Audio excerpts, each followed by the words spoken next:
చెబుతున్నాను, డైరెక్ట్ గా కృష్ణుడు వచ్చి ఎక్కడ చెప్పినట్లేదు కదా, గురు రూపంలో నుంచి చెప్తాను అన్నాడు. అట్లనే కృష్ణ అవతారం ఎత్తిండు, ఎక్కడ అక్కడేమో అవతారం ఎత్తిండు, బలరాముడు అవతారం ఎత్తిండు.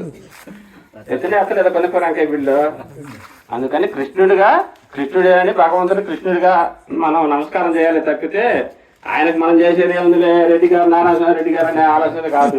మనం భగవంతుడు అనే భావనతో చేస్తే అది భగవంతుడికే చెల్లుద్ది, మనిషి అనే భావంతో చేస్తే మనిషికే చెల్లుద్ది. అంటే మన భావనలోనే ఉంది, ఇంత ఎక్కడా లేదు. అందుకని ఆయనకు నమస్కారం చేద్దాం. కాదు, నాకు మా గురువు గారితో నేర్చుకున్న మా సాంప్రదాయం ఏంటంటే, మనకి ఇక్కడ కొన్ని సాంప్రదాయాలు ఉంటాయి. అది ఒకటి చూత ఒకసారి పని అయిపోయి చేయాలి, ఏదో తుక్కుపట్టిన మొత్తం వదిలి.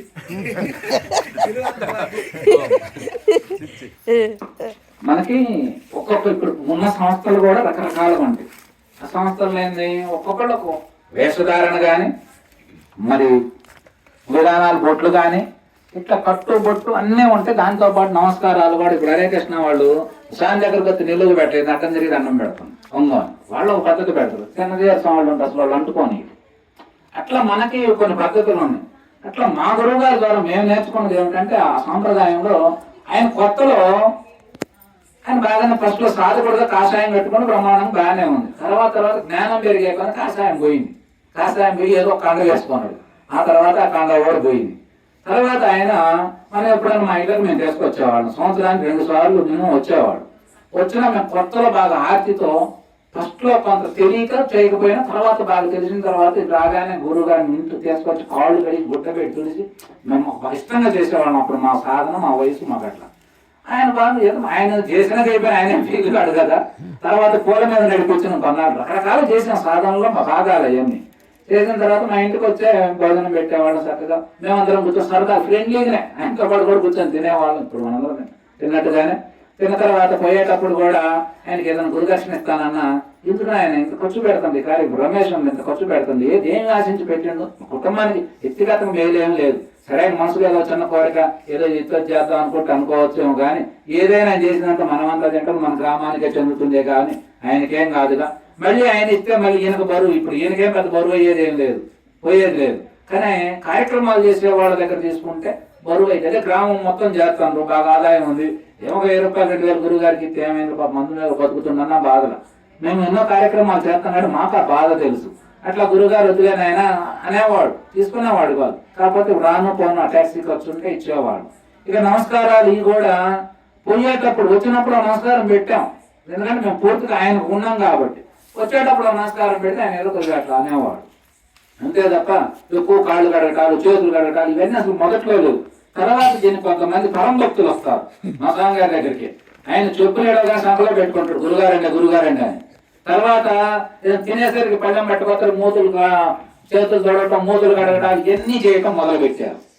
ఇవన్నీ చేస్తుంటే మరి అందరూ చేస్తాను, కానీ మేము కూడా 1-2 సార్లు చేస్తాం, నవ్వేవాడు సాయంకాలం. అందుకని మాకు ముఖ్యంగా ఆయన నుంచి మేము నేర్చుకుని ఏంటంటే, ఎవరు పోయినా నాకు కొత్తలో నేను మొట్టమొదటి వివేకానంద లాగా కొన్ని మనం చెప్పాల్సి వచ్చినప్పుడు చెప్పాలి. నేను మొట్టమొదటి వెళ్తే స్వామి గారి దగ్గరికి ఇక పోయి అందరూ నమస్కారం పెడుతుంది మాఘ పౌర్ణమి రోజు. అప్పుడు మన వయసు చిన్న వయసు దగ్గర 7 వయసు పోతే ఆయనకి నమస్కారం ఉంది.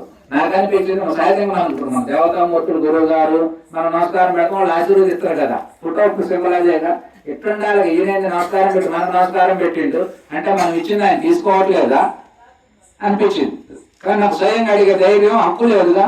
పక్క మాకు ఎదురుంటే చెప్పా, ఏం స్వామి గారు ఎత్తు పెట్టిండేది, నమస్కారం పెడితే మన ఆయన అభయం ఇవ్వాలి, కానీ మనకు నమస్కారం పెట్టిందంటే మన నమస్కారాన్ని ఆయన స్వీకరించట్లేదు అని అమ్మ అన్న. తర్వాత నువ్వు చెప్పింది బాగానే ఉంది, పాదం పని అడిగారు పోయి ఎట్టినా గురుగారిని కూర్చోబెట్టి. ఆయన వెంటనే లోనకు పోయి ఒక గ్రంథం తెచ్చిండు, తెచ్చి తీసి ఇదిగో దీని ఉద్దేశం ఇది, నమస్కారం అనేది సంస్కారానికి సంబంధించింది.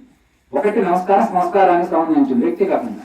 రెండోది ఏమిటంటే నీలో ఉన్నటువంటి మంచికి జ్ఞానానికి సంబంధించింది. మూడోది ఏంటంటే ఆత్మకు సంబంధించింది. ఆత్మ అందరిలో ఉన్నది ఒకటే, ఈయన పెట్టిన ఆయన పెట్టుకున్న మొత్తం ఒకటే కాబట్టి అనే భావన ఆయన చెప్పిండు. ఆ రోజు ఇంత రోజు చెప్పినా మనకు అంత అర్థం కాలేదు, అలా పెట్టిండు.